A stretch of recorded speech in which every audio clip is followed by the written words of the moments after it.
Ini alasannya kenapa keluarga-keluarga itu harus diberkati. Sesudah Allah membawa Hawa ke samping Adam, firman Tuhan berkata, lalu Allah memberkati mereka dan berfirman, beranak cucu dan penuhilah bumi. Ini konsep keluarga yang benar sesuai Alkitab. Makanya keluarga yang benar itu adalah keluarga yang dibawa dan diberkati oleh Tuhan.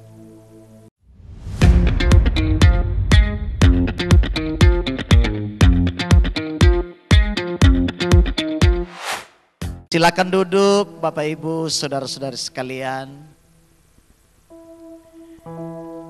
Salam. Sekali lagi salam. Puji Tuhan. Sore hari ini kita mengucap syukur kepada Tuhan oleh karena kebaikan, kemurahan Tuhan bagi kedua keluarga besar. Secara khusus untuk kedua mempelai yang hari ini berkenan membawa rumah tangga mereka untuk diberkati oleh Tuhan. Ini kesempatan terbaik dalam hidup kita ketika kita datang dan membawa keluarga kita di hadapan Tuhan.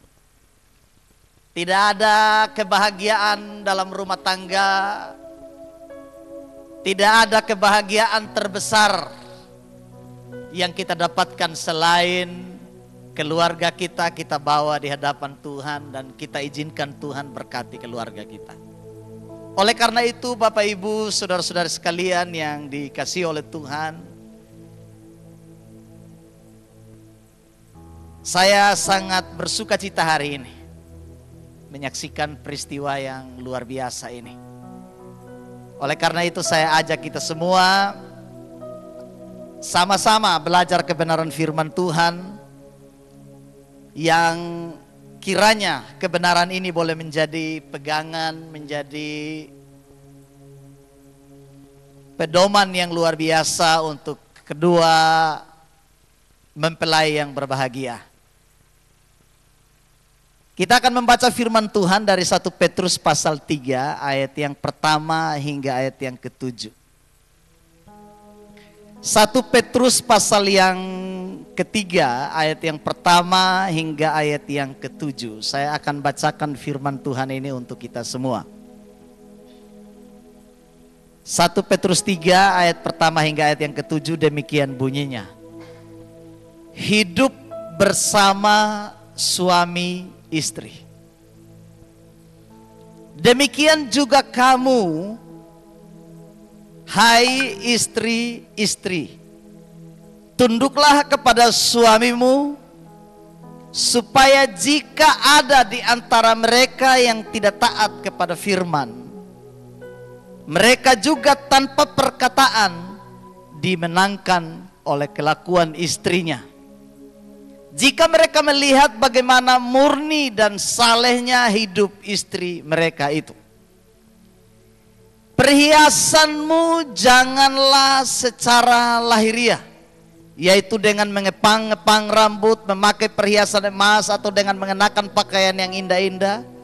Tetapi perhiasanmu ialah manusia batinia, yang tersembunyi dengan perhiasan yang tidak binasa, yang berasal dari roh yang lemah lembut dan tentram, yang sangat berharga di mata Allah. Sebab demikianlah caranya perempuan-perempuan kudus dahulu berdandan, yaitu perempuan-perempuan yang menaruh pengharapannya kepada Allah. Mereka tunduk kepada suaminya, sama seperti Sarah taat kepada Abraham dan menamai dia tuannya.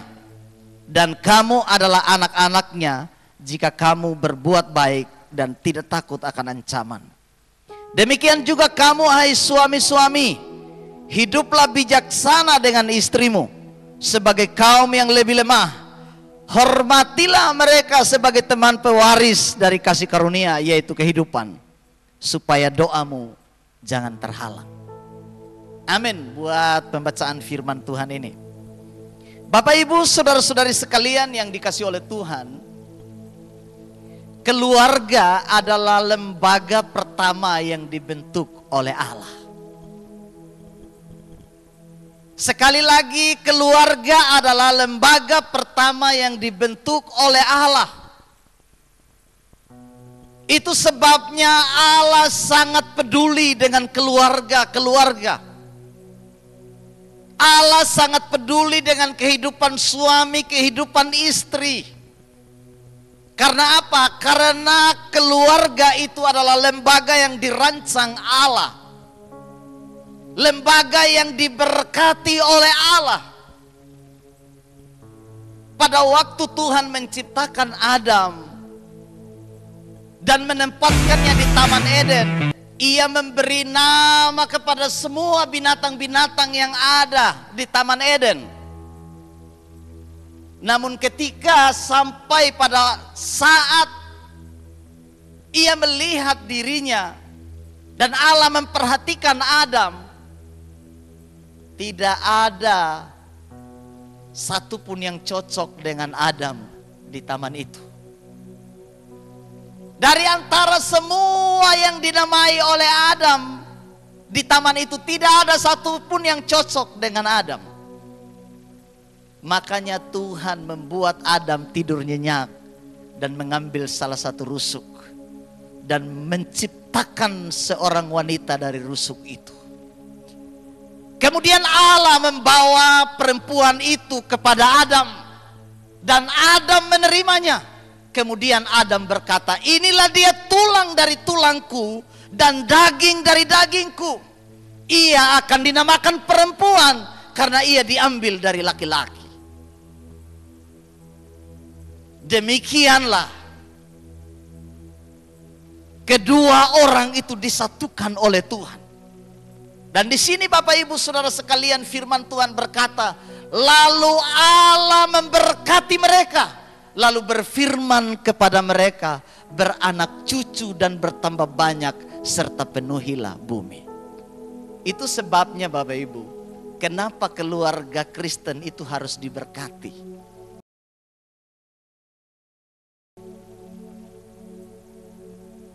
Ini alasannya kenapa keluarga-keluarga itu harus diberkati.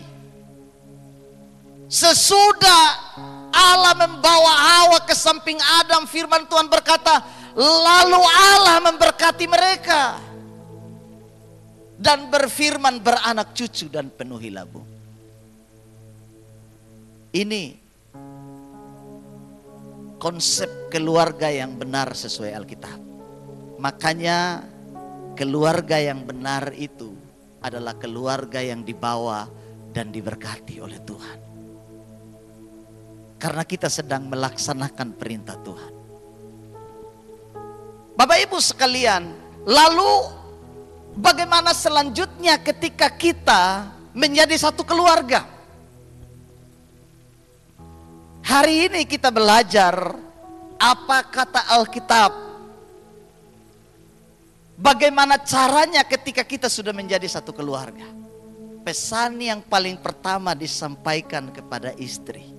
Dikatakan begini, hai istri, tunduklah kepada suamimu. Hai istri, tunduklah kepada suamimu. Kata tunduk di sini Bapak Ibu Saudara sekalian, menunjukkan kepada penghormatan tertinggi yang diberikan oleh seorang istri kepada seorang suami. Sebuah penghormatan tertinggi yang diberikan.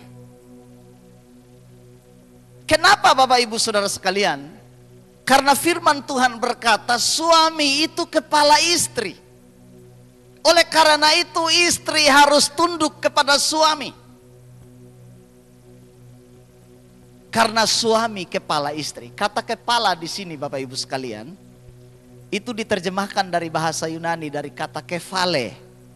Kefale. Kefale itu menunjukkan kepada sumber, pusat dari mana perempuan itu berasal.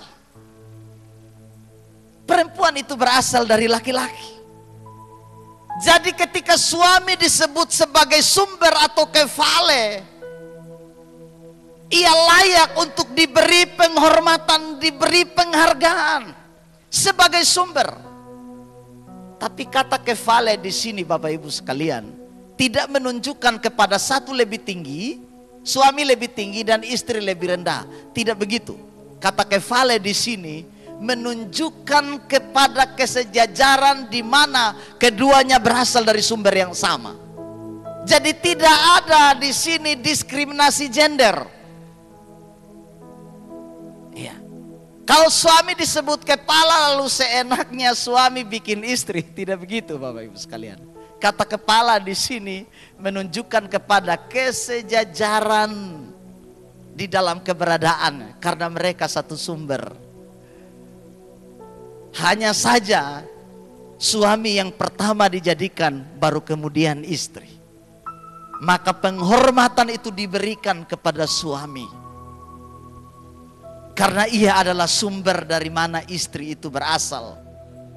Bapak Ibu Saudara sekalian yang dikasihi oleh Tuhan, itu sebabnya dikatakan, hai istri tunduklah kepada suamimu.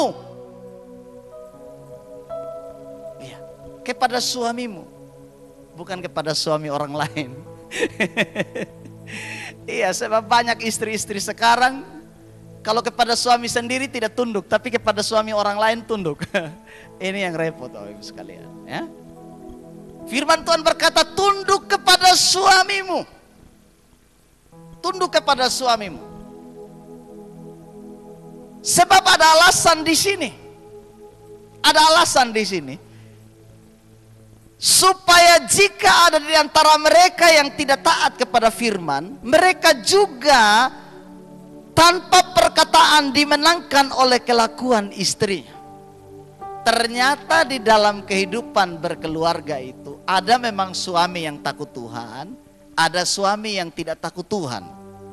Dan contohnya di sini, kalau ada suami yang tidak takut Tuhan, istrinya harus tunduk juga kepada suami itu. Supaya apa? Tujuannya di sini supaya suaminya dimenangkan. Dikatakan tanpa perkataan suami itu dimenangkan. Hai, tapi bagaimana Pak Pendeta? Dia siksa saya terus ini. Dia pukul saya terus, bagaimana saya tunduk? Dalam segala keadaan tetap tunduk karena ada tujuan penginjilan di sini. Bagaimana suami bisa istri bisa menginjili suami, bisa memenangkan suami. Ya puji Tuhan kalau suami bertobat, gitu ya. Tapi kalau tidak bertobat, istri harus berfungsi untuk menginjili suami. Jadi penginjilan itu dimulai dari dalam rumah tangga. Amin. Mulai dari Yerusalem, Yudea, Samaria baru sampai ke ujung bumi. Kadang-kadang kita sudah menginjil di ujung bumi, tapi yang dekat-dekat dengan kita belum diinjili. Nah ini juga persoalan. Jadi rumah tangga itu menjadi tempat penginjilan bagi saya dan saudara. Istri menginjili suami, suami menginjili istri. Karena istilah memenangkan di sini. Dengan apa? Dengan kelakuan istrinya tanpa perkataan.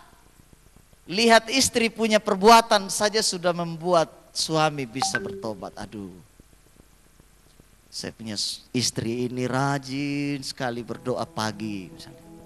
Rajin sekali baca Alkitab, rajin sekali ke gereja, rajin sekali persekutuan. Baru saya bagaimana? Tanpa perkataan suaminya bisa melihat apa yang dilakukan oleh istrinya. Firman Tuhan berkata, dan dengan sendiri suami bisa dimenangkan. Jadi di sini tujuan tunduk kepada suami, ada unsur penginjilan di sana. Karena ada suami-suami yang tidak taat. Tapi saya percaya semua suami-suami yang ada di sini adalah suami yang taat. Amin. Amin. Tidak susah-susah istri menginjil lagi ya. Dan saya percaya juga istri-istri yang ada di sini adalah istri-istri yang tunduk kepada suami. Bukan istri yang tanduk suami, tapi istri yang tunduk kepada suami. Sebab kadang-kadang kalau waktu masih pacaran belum kelihatan, gitu ya. Sesudah berumah tangga baru keluar tanduk. Nah ini repot, bisa tanduk suami. Tapi saya percaya di sini istri-istri adalah istri-istri yang tunduk kepada suami, bukan tanduk suami. Apalagi saling bertanduk, tidak bisa.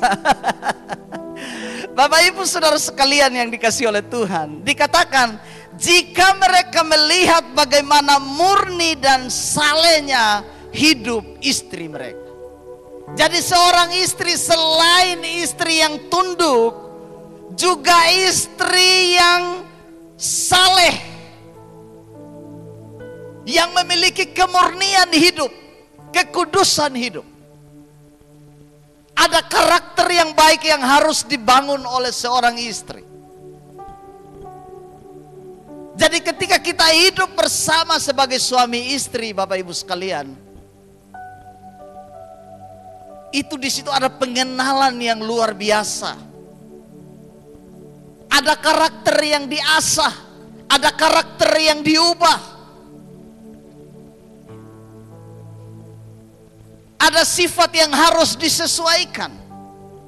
Masalahnya ini dua pribadi disatukan. Disatukan. Ini repot.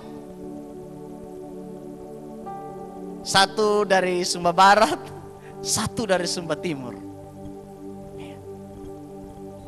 Apalagi Sumba Timur campur sabunya sedikit. Nah ini repot. Ini repot, ya. Cara panggil saja sudah berubah. Cara panggil mau ke dapur, padahal dekat-dekat saja. Misalnya begini, Rambo bisa ke sini. Bisa sebenarnya panggil begitu. Rambo bisa ke sini. Nadanya agak tinggi. Kecuali suami yang lemah lembut. Rambo bisa ke sini. Ya. Bapak Ibu Saudara sekalian, ini yang sering terjadi dalam kehidupan kita. Tapi di sini dituntut seorang istri harus menjadi istri yang murni dan saleh dalam hidup. Kata murni di sini Bapak Ibu sekalian menunjukkan kepada tidak ada perasaan munafik di dalam diri. Ya, itu murni. Tulus, benar-benar tulus. Kasih yang dibangun kepada suami adalah kasih yang tulus, kasih yang murni. Tidak ada unsur yang lain di dalamnya. Dan kesalehan di sini menunjukkan kepada sikap hidup yang telah diubahkan oleh Tuhan.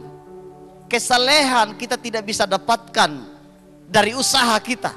Kesalehan itu didapatkan ketika saya dan saudara memiliki hubungan yang dekat dengan Tuhan. Kesalehan itu dibangun dari sana. Oleh karena itu harapan dan doa saya, kedua mempelai dan kita semua harus memiliki hubungan yang dekat dengan Tuhan. Karena di sanalah kesalehan itu bersumber.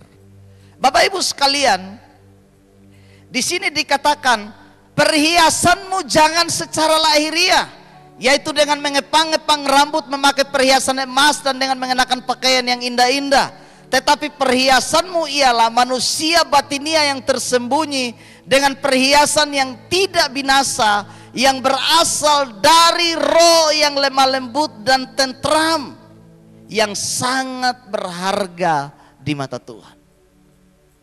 Seorang istri dituntut untuk memiliki perhiasan. Bukan soal emas, bukan soal pakaian yang indah-indah. Tapi perhiasan seorang istri adalah perhiasan manusia batinia. Iya, manusia batinia yang di dalamnya ada roh yang lemah lembut dan tentram. Jadi kita ini selain ada manusia lahiriah, ada yang disebut dengan manusia batinia. Manusia batinia itu manusia yang berada di dalam. Manusia yang terbentuk di dalam. Dan dikatakan di sini, manusia batinia itu harusnya manusia yang memiliki roh yang lemah lembut. roh yang lemah lembut. Bapak Ibu Saudara sekalian, kenapa roh yang lemah lembut sangat diperlukan dalam kehidupan keluarga, berumah tangga? Karena kelembutan itu, roh lemah lembut itu akan menjadi pengikat antara suami dan istri, pengikat antara keluarga yang satu dengan keluarga yang lain. Kelembutan ini bagian dari buah roh yang harus dibangun. Kalau tidak ada lemah lembut di antara hubungan suami istri, maka yang ada itu roh yang lain. Hanya pertengkaran yang ada, hanya perkelahian yang ada. Karena apa? Karena tidak ada roh lemah lembut. Roh lemah lembut di sini bicara tentang roh yang tulus. Buah yang tulus dari hidup, yang mengandung kasih yang luar biasa yang dibangun. Lemah lembut. Makanya roh lemah lembut di sini digandeng dengan kata tentram. Roh lemah lembut dan tentram. Kalau ada roh kelemah lembutan, maka di sana ada ketentraman. Di dalam rumah tangga, di dalam keluarga, di dalam hubungan antara satu dengan yang lain. Sebab hidup bersama suami istri itu butuh ketentraman. Amin Bapak Ibu. Amin. Kalau kita tidak tentram satu dengan yang lain, bagaimana kita mau makan saja susah telannya. Betul tidak Bapak Ibu? Coba kalau berkelahi suami istri. Ada enak mau minum kopi, ada enak. Tidak enak Bapak Ibu sekalian. Tidak enak. Iya. Tidak enak. Saya pernah bertengkar dengan istri. Ya mungkin Bapak Ibu, pendeta juga pernah bertengkar. Iya. Saya pernah bertengkar dengan istri. Saya mau makan aja tidak masuk Bapak Ibu. Mau telan nasi biar tambah daging babi tidak masuk. Kenapa? Karena tidak ada ketentraman. Ketentraman itu dibutuhkan di dalam keluarga. Walaupun hanya makan dengan garam, tidak masalah Bapak Ibu sekalian. Amin. Mungkin tidak ada makan di rumah kita. Mungkin kita tidak ada uang. Tapi di dalamnya ada ketentraman batinia yang dibangun. Mau ada uang atau tidak, mau ada masalah atau tidak, kalau ada ketentraman yang dibangun, saya percaya akan ada kebahagiaan luar biasa di sana. Ketentraman dalam kehidupan rumah tangga jangan diukur dari uang, jangan diukur dari harta, jangan diukur dari apa yang saya dan saudara punya dalam hidup ini. Ketentraman dalam rumah tangga tidak bisa diukur dari hal-hal itu, Pak. Bapak Ibu pikir orang yang melimpah dengan uang dalam keluarga, keluarganya akan aman-aman? Akan aman-aman? Keluarga yang kaya raya dengan harta, keluarganya akan aman-aman? Tidak Bapak Ibu, tidak. Saya sudah banyak menyaksikan keluarga-keluarga yang berkelimpahan harta, tapi hidup tidak tentram dalam rumah tangga. Hidup tidak tentram dalam rumah tangga. Orang banyak uang tapi hidup tidak tentram dalam keluarga. Tapi kalau ada ketentraman yang dibangun dari roh yang lemah lembut ini, saya sungguh percaya. Walaupun masalah datang, persoalan datang, pergumulan datang dalam rumah tangga kita, kita tetap aman karena kita mengandalkan Tuhan. Amin. Amin. Iya Bapak Ibu sekalian. Kemudian di sini Bapak Ibu,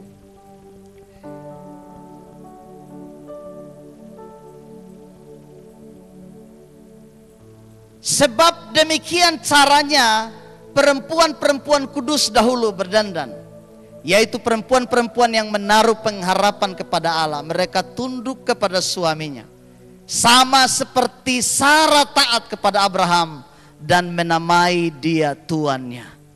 Dan kamu adalah anak-anaknya jika kamu berbuat baik dan tidak takut akan ancaman. Rasul Petrus beri contoh Abraham. Abraham menjadi contoh keluarga yang baik. Khususnya Sarah dan Abraham di sini. Dalam panggilannya saja Sarah panggil Abraham Tuan. Nah gitu ya. Iya. Sarah panggil Abraham Tuan. Kalau kita di sini panggil suami apa? Kalau orang Sabu panggilnya ama gitu ya. Kalau mungkin orang Sumba panggilnya umbu. Penghormatan. Jangan istri panggil Krismon. Krismon. Bapak Ibu, artinya begini. Bahwa cara panggil kita terhadap suami juga menentukan penghormatan kita. Amin. Iya. Istri saya kalau panggil saya Bapak Agatha, bangga juga kita kalau nama kita digandeng dengan anak. Bapak Agatha di mana Bapak Agatha? Gitu. Iya. Bapak Rambu, Bapak Umbu. Misalnya saya kakak, saya selalu panggil Bapak Umbu. Bentuk penghormatan Bapak Ibu sekalian. Bentuk penghormatan. Sama seperti Sarah memanggil Abraham tuannya. Jadi cara panggil juga menentukan penghormatan kita. Atau misalnya Mama Rambu, Mama Agatha. Kan adat ketimuran kita agak berbeda. Tidak boleh terlalu nama juga kadang-kadang. Tapi kadang-kadang kita juga tidak jaga rasa. Gitu. Ya kalau di rumah boleh-boleh saja. Tapi kalau di depan orang jangan asal-asal juga. Akhirnya suami atau istri malu gara-gara kita nama di depan umum misalnya. Itu juga harus dijaga. Artinya begini, seorang istri harus jaga wibawa suaminya. Seorang suami harus jaga wibawa istrinya. Jangan di depan umum juga gertakna. Tapi saya percaya Kak Yanto tidak begitu. Amin. Amin Kak Yanto. Iya, jangan gertak istri di depan umum, tidak boleh. Iya. Kak Sandra juga begitu, jangan bentak suami di depan umum, tidak boleh. Ya. Bila perlu panggil dia Tuan. Tuan. Pasti kayak ini semulai aneh ini sejak kapan ini. Tapi minimal penghargaan itu harus diberikan. Amin. Ya. Jadi bukan keluar dari gereja sebentar Tuan, iya nyonya, sudah mulai berubah cara panggilnya. Tidak juga Bapak Ibu ya. Artinya penghargaan itu harus diberikan. Nah, dikatakan dan kamu adalah anak-anak Abraham jika kamu berbuat baik. Jadi istri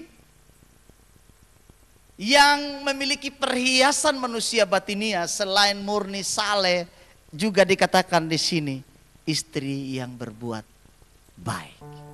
Amin. Istri yang berbuat baik. Saya jangan buru-buru dulu Bapak Ibu ya. Saya mau baca ayat dulu ini untuk istri ya, karena kebetulan masih nasihatnya untuk istri. Ya, saya teringat ayat ini ya. Oke. Dari Amsal 31 ayat 10, 11 dan seterusnya bilang begini. Istri yang cakap, siapakah yang akan mendapatkannya? Ia lebih berharga daripada permata. Hati suaminya percaya kepadanya. Suaminya tidak akan kekurangan keuntungan. Ia berbuat baik kepada suaminya dan tidak berbuat jahat sepanjang umurnya. Istri yang memiliki perhiasan manusia batinia yang saleh dikatakan ia berbuat baik kepada suaminya dan tidak berbuat jahat sepanjang umurnya, sepanjang hidupnya. Dikatakan ia mencari bulu domba dan rami dan senang bekerja dengan tangannya. Ia serupa kapal-kapal saudagar, dari jauh ia mendatangkan makanan. Ia bangun kalau masih malam lalu menyediakan makanan untuk seisi rumahnya dan membagi-bagikan tugas kepada pelayan-pelayannya perempuan. Ini istri yang baik. Istri yang baik dikatakan di sini, ia seperti kapal saudagar. Bapak Ibu pernah lihat kapal saudagar? Kapal saudagar itu artinya kapal barang yang muat barang-barang dagangan, kayak kalau sini mungkin kontainer sekarang ya. Kapal-kapal saudagar itu kapal yang membawa barang-barang dari satu tempat ke tempat yang lain dan menjualnya. Ada berupa makanan, emas, perak dan lain sebagainya. Dan orang selalu tunggu di dermaga kehadiran kapal-kapal saudagar. Kehadiran istri itu selalu ditunggu di rumah. Amin. Karena dia ibarat kapal saudagar. Bukan kapal perang ya Bapak Ibu ya. Kalau istri jadi kapal perang, kehadirannya tidak ditunggu di rumah. Iya. Jadi harus bedakan kapal saudagar dengan kapal perang. Kalau kapal perang itu muat apa Bapak Ibu sekalian? Muat rudal, muat bom, muat granat, muat senjata. Tapi kapal saudagar itu muat beras, muat susu. Iya, muat kopi, muat gula, muat semua yang baik. Tapi kalau kapal perang dia muat rudal. Lu ganggu sedikit dia bisa lepas rudal, habis selesai semua. Kalau ganggu sedikit dia langsung kokang AK-47 selesai semua. Hancur lebur rumah tangga. Jadi harus dibedakan, istri yang baik itu serupa kapal saudagar. Amin. Saya percaya Kak Sandra akan jadi kapal saudagar yang kehadirannya ditunggu. Amin. Iya, yang kehadirannya ditunggu. Suami pun begitu. Kehadirannya diinginkan di rumah. Saya Bapak Ibu kalau pergi pelayanan di kampung atau di Sumba Barat misalnya. Istri saya tanya begini, berapa lama? Sampai lusa baru pulang. Lama sekali. Lama sekali. Kenapa besok? Tidak besok sampai 3 hari memang. Itu pertanda kehadiran kita dirindukan. Amin. Tapi kalau kita pamit begini, Papa mau ke Waika Bubak, ke Sumba Barat pelayanan. Sampai kapan? Besok sepulang. Kenapa tidak 1 minggu? Nah itu bertanda kehadiran kita tidak dirindukan. Tidak dirindukan Bapak Ibu sekalian. Iya. Jadi kalau tidak ada di rumah, istri tidak ada di rumah, suami tidak ada di rumah, rasanya rumah itu sepi. Kehadiran suami istri itu saling dirindukan. Amin. Kakak Yanto keluar, ya minimal kasih tahu lah. Mungkin ada keluar kemana kah begitu, kasih tahu. Ya. Jangan sampai keluar juga tidak kasih tahu. Istri suka angin setengah mati tidak kasih tahu ya. Tapi yang pasti kehadiran suami dan istri itu saling dirindukan di rumah. Ya. Bapak Ibu Saudara sekalian yang dikasih oleh Tuhan. Itu baru nasihat. Hampir 1 jam ini baru nasihat untuk istri saja. Ini yang terakhir untuk suami. Ini untuk suami. Jadi ada bagiannya masing-masing. Pasti Kak Yanto bilang, wah ini saya punya istri terus yang kena ini. Nah ini giliran Kak Yanto. Giliran Kak Yanto. Iya. Demikian juga kamu, hai suami-suami. Hiduplah bijaksana dengan istrimu. Ini untuk suami-suami. Hiduplah bijaksana dengan istrimu. Apa artinya di sini? Hidup bijaksana di sini artinya seorang suami harus mampu hidup secara baik dengan istrinya dalam segala hal. Mampu membangun sebuah hubungan yang baik dalam segala keadaan. Bijaksana mempertimbangkan hal-hal yang menguntungkan keluarganya. Bijaksana Jadi di sini, hai suami-suami, hiduplah bijaksana dengan istrimu. Orang yang bijaksana itu adalah orang yang mampu mengambil keputusan terbaik untuk kepentingan keluarga, untuk kepentingan istri, untuk kepentingan anak-anak. Bijaksana. Kalau ada masalah, harus diselesaikan dengan bijaksana. Kalau ada persoalan, harus diselesaikan dengan bijaksana.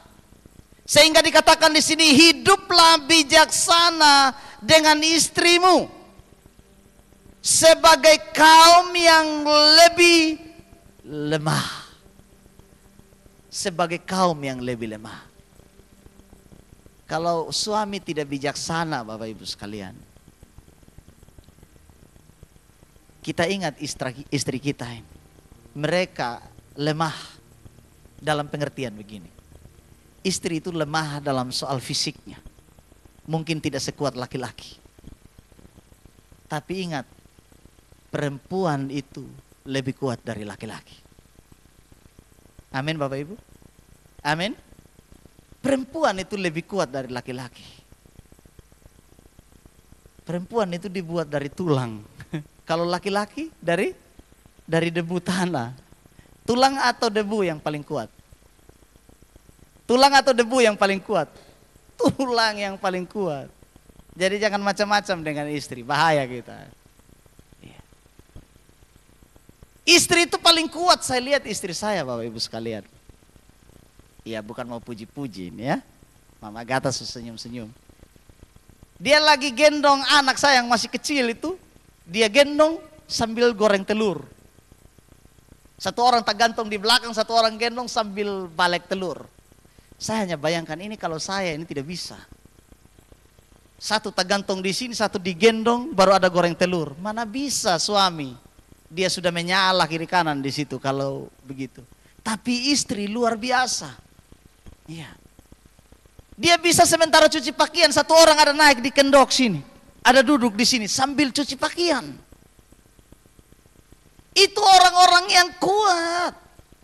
Orang-orang yang kuat. Sambil dia naik motor, dia ada ikat anaknya dengan tali gendong di sini baru pergi belanja sayur. Ada suami yang begitu? Tidak ada. Ya ada sih mungkin satu-satu. Tapi istri itu kuat. Jadi kadang-kadang laki-laki itu hanya menang di tampang, kelihatan tampang kuat, tapi ancur dalam juga. Betul tidak? Ada masalah sedikit nangis juga, mungkin tidak kelihatan nangisnya di depan, tapi nangisnya di belakang, ya. Atau nangisnya di atas motor, tidak nangis di rumah supaya jangan kelihatan kalau laki-laki menangis. Laki-laki juga tidak kuat Bapak Ibu sekalian. Sehebat-hebatnya mungkin kita fitness kuat kelihatan.